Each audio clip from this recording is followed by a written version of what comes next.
সিদ্ধ হয়ে গেছে আলহামদুলিল্লাহ। মাত্র 4টে সিটি দিয়েছি।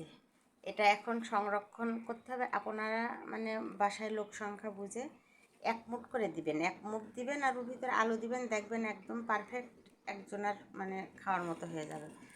আর এটা ছোট ছোট বক্সে অথবা ছোট ছোট প্যাকেটে করে সংরক্ষণ করবেন। যখন লাগবে তখন এটা বের করে রান্না করে নেবেন। মানে ডিপে রাখা ছোলা কীভাবে রান্না করে সেটাও আমি আপনাদের সাথে শেয়ার করব।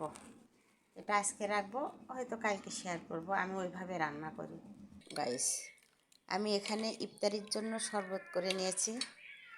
আখের গুড়, 1 চা চামচ সিয়াসিড আর 1 চা চামচ ইসবগুলির ভুসি, এটা ভিজিয়ে রেখেছিলাম। এখন লেবু চিপে দিয়ে আর আমার হাতে তৈরি করা রুয়াবজা, এটা তো ফ্রুটস দিয়ে তৈরি করেছি, কোনো খারাপ কিছু নাই, আমি রং দিয়ে করি না, রুয়াবজা দিয়ে মানে বিটরুট দিয়ে করি। এটা আপনারা অবশ্যই তৈরি করে খেয়ে দেখবেন, স্বাস্থ্যের জন্য ভালো, পেটও ঠান্ডা রাখবে। আল্লাহ হাফেজ।